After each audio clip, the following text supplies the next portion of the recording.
정신과 의사가 여러분의 고민을 들어드립니다. 정신요고 시즌2 안녕하세요. JYP 박재영입니다. 써니 이혜선입니다. 네, 김배호입니다. 정신요고 시즌2 대한신경정신의학회의 지원으로 만들어지고 있습니다. 네. 오늘 만나볼 사연은요. A라는 닉네임. 네. 닉네임이 이렇게 짧아요? A. 네. A요도 아니고 A. 네.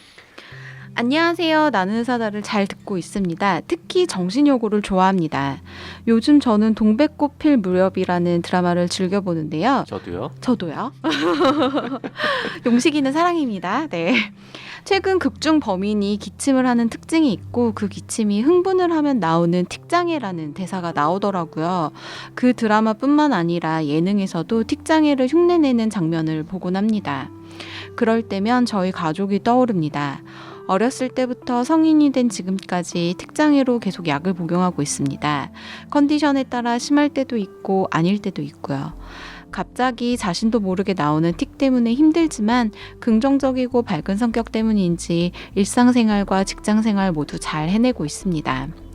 틱이라는 게 워낙 특이한 소재이기 때문인지 방송에서 부정적으로 다뤄지거나 웃음거리로 사용되니 틱을 알고는 있지만 자세히는 모르는 사람들이 방송을 보고 선입견 혹은 편견을 갖게 되고 결국 가족이 상처를 받게 될까봐 걱정이 됩니다. 나는 의사다를 듣는 애청자가 많으니 일반 사람들이 편견을 갖지 않도록 틱이나 뚜레 증후군에 대해서 설명을 해주실 수는 없을까요?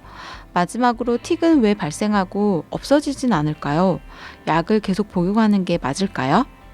그리고 인터넷에서 본 정보인데 인후염을 앓은 후 갑자기 틱과 같은 정신과적인 증상을 나타내는 펜더스가 있다. 아이들이 연쇄상 구균에 감염된 후 자가면역 증상으로 생긴 신경정신질환을 말한다 라고 나와 있던데 이게 맞는 정보일까요? 드라마를 보다가 속상한 마음에 사연을 보내게 됐네요. 읽어주셔서 감사합니다. 네. 네. 맞아요. 동백꽃 필 무렵에서 범인의 특징 중에 하나가 참을 수 없이 터져 나오는 기침이라는 게 있거든요. 아주 좀 거친 허스키한 기침. 네네. 네. 아니 박정선 선생님 드라마도 봐요? 그럼요. 전 많이 봅니다. 아, 모르시는구나. 드라마 매니아세요. 아 그래요? 뭐 매니아까지는 아니지만 네. 남자들이- 일주일에 하나 정도는 봅니다. 남자들이 갱년기 때 드라마 본다 그러던데. 동백꽃 필 무렵 정말 좋은 드라마인 것 같습니다. 네. 일단 우리 김병호 펜더스. 선생님은 워낙 그 상담도 많이 해보셨고 네. 미리 사연을 들으면 자꾸 편견이 생긴다고 일부러 원고를 안 보시고 지금 처음 들으셨단 말이죠. 네. 이 펜다스라는 거 모르는 용어 네, 모르시는 용어죠? 네. 정신과에서도 모르는 PANDAS라는 용어를 쓰셨는데 뭐 저라고 알았겠습니까? 그래서 방송 전에 찾아봤습니다. 네. 찾아봤더니 일종의 가설 같은 게 있더라고요. 그래서 영어로는 뭐 Pediatric Autoimmune Neuropsychiatric Disorders Associated with Streptococcal Infections라고 되어 있습니다. 김명호 선생님 알아들으시는군요. 네. 그러니까 연쇄상 구균이라고 하는 박테리아에 감염이 되었다가 그 다음에 이게 자가 면역 증상이 나타나면서 뭔가 틱 장애라든지 아니면 강박 증상 같은 게 갑자기 나타날 수도 있지 않을까라는 가설이 있고 그거에 대해서 막 논문도 나와 있고 그렇더라고요. 네. 근데 요거는 뭐 아직까지 확실하게 규명된 거는 아니고 그냥 인터넷에 있는 가설수지. 여러 가지 주장들 중에 하나이기는 합니다.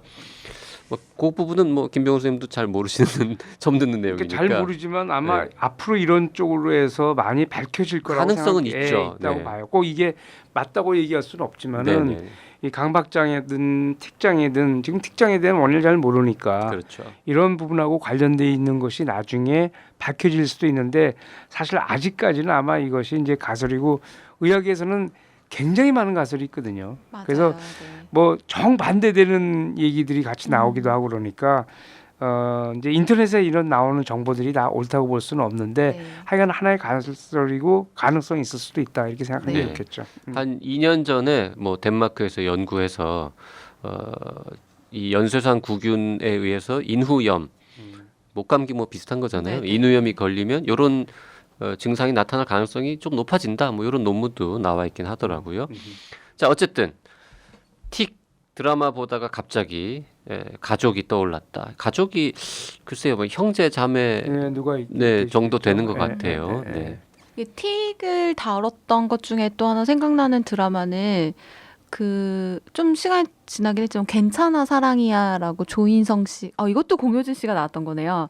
조인성 그렇네요. 씨랑 공효진 씨가 나오고 거기에서 아마 제 기억에 이광수 씨가 틱을 앓고 있는 뚜렛 증후군이었나? 아무튼 그런 걸로 나왔던 걸로 기억을 해요. 근데 그때도 이제 드라마에서 좀 부정적인 거를 좀 이렇게 이해시킬 수 있는 메시지를 던졌던 걸로 기억하는데 사실 저도 이렇게 지하철이나 버스나 대중교통 이용하면 예전은 몰랐지만 뭔가 특정한 행동을 반복하신다거나 이런 분들 보면 혹시 틱이신 건가? 라는 생각을 할 때가 있어요. 근데 그게 뭐 저에게 위협이 되거나 그런 게 아니긴 하지만 좀 일상적인 것과는 좀 다른 모습이라서 약간 어떻게 해야 하나 뭐 이런 생각이 들기도 하긴 하거든요.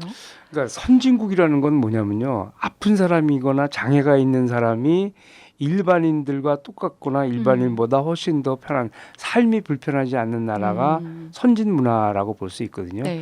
틱이라는 건 이건 전형적인 병이고 내 그 의지적으로 이게 될 수 있는 게 아닌데 아픈 것인데 그거에 대해서 편견 갖는 거는 문화가 낮은 거고 그걸 갖고 편견을 갖고 있는 사람들인 경우는 의식 수준이 아직 발달이 안 된 거로 봐야 돼요. 그래서 이거는 틱에 대한 거를 저는 사실 그렇게 하는데 본인이 틱이 있더라도 사실 틱을 치료하는 건 틱이 어마어마해서 치료하는 게 아니라 바로 사람들이 이상하게 보는 것 때문에 치료하는 거거든요.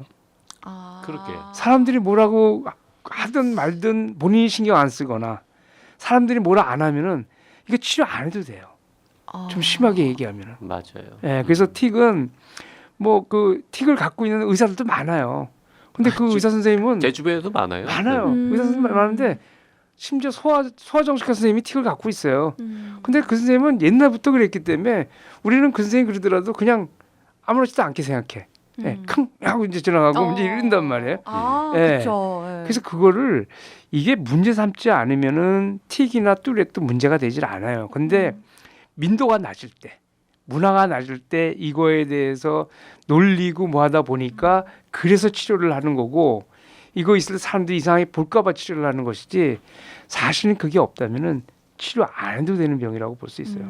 그래서 지금 뭐 이 저 가족이 그러면서도 긍정적이고 밝은 성격을 갖고 있다는 건 있고 일상생활, 직장생활 모두 잘 해내고 있다면 병 없는 거하고 똑같은 거예요. 그럼요. 네, 이거는 뭐 신경 쓰지 사실 않아도 돼요. 어떻게 인류가 이렇게 막 발전해 오다가 틱이라는 증상을 남들 안 갖고 있는 이걸 갖고 있는 사람들을 보면서 저 사람 되게 근사하다 이렇게 생각하기 시작했으면 뭐 서로 다 그거 하려고 가지려고 일부러 뭐 없는데 흉내내고 뭐 이랬을 거 아니에요. 그렇죠. 근데 어떻게 하다 보니까는 저 사람은 왜 움직이지 이러면서 나쁘게 보기 시작하니까 이렇게 된 거지. 그러니까 이거는 뭐냐면요.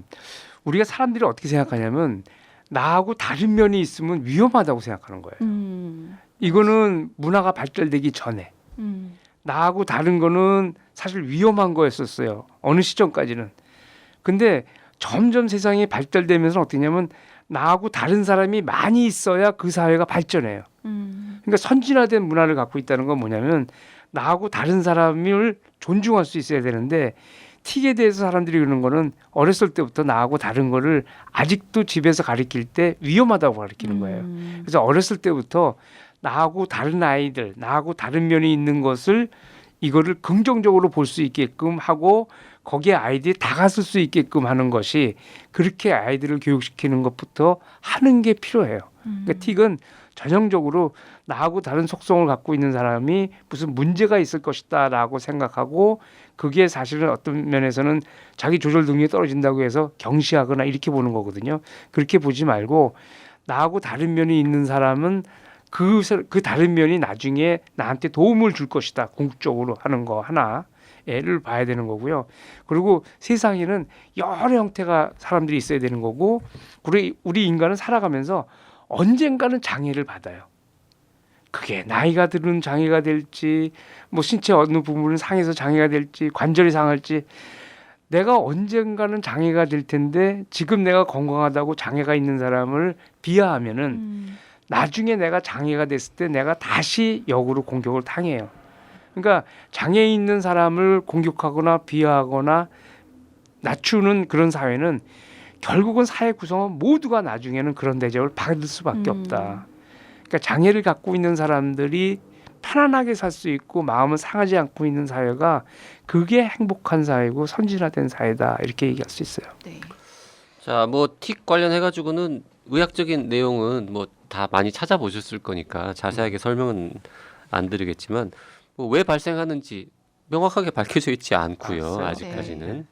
약은 글쎄 뭐 복용하면 조금 그래도 심한 경우에는 약 먹으면 도움이 되긴 되잖아요. 네, 보통. 도움이 되죠. 그러니까 틱 때문에 너무 힘들어하는 경우 약 먹으면 도움이 되는데 이 약이 쓰는 약이 조현병에 쓰는 약을 약하게 써요 보통. 그래서 그 약을 먹으면 또 졸음도 많이 올 수도 있고 네. 그걸 이제 맞춰가지고 해야 되겠지만은 틱 때문에 사회적으로 영향이 많이 있거나 본인은 또 사람들은 뭐라 안 하는데 본인이 또 너무 신경 쓸 수 있거든요. 네. 이럴 경우는 치료를 하고 본인이 성숙하거나 주변 환경들이 좋아서 할 때는 굳이 뭐 치료 안 해도 된다 이렇게 볼 수 그리고 있죠. 네. 뭐 치료를 하든 안 하든 한 성인기 되면은 저절로 많이 없어지는 없어져요. 경우도 네, 굉장히 많이 많거든요. 없어져요. 네. 그리고 방송국에 계신 분들이 이제 드라마나 뭔가 뭐 예능이나 이런 걸 만드실 때 조금 또 배려해서 만들어 주시면 좋겠네요. 안 쓰는 게 제일 좋죠. 굳이 이게 틱 장애가 있는 캐릭터를 집어 넣으려고 억지로 하는 것보다 그럴 수도 음. 있겠네요. 근데 아까 얘기할 때 뚜렛이나 틱에 대한 걸 하면서 그 드라마 내에서 굉장히 긍정적인 부분을 끌고 간 드라마가 있었다고 그러지 않았었어요? 만약에 그런 걸 신경 쓴다면은 우리나라가 제일 문제가 되는 게 뭐냐면 이것도 안 되고 저것도 안 되고 해가지고 뭘 만들 거리가 없다는 거 아니에요. 예, 예. 뚜렛 증후군 뭐 비슷하지만 조금 다르고 네. 우리 나는 의사다에서 본격적으로 한번 이것도 네, 네, 한번 소아청소년 다뤄보도록 정신과 할까요? 선생님도 불러가지고 한번 해봐야 될 것 같습니다. 네. 자, 오늘 여기까지 하겠습니다. 사연 보내실 분들은요. 나는 사다 카카오톡 라디오 골뱅이 doc.co.kr로 보내주시면 되고요. 사연을 보내실 때는 원하는 닉네임과 함께 구체적인 사연 보내주시면 좋습니다. 사연이 채택되면 커피 쿠폰 2장을 드리고 있으니까요. 많이 많이 참여해주세요.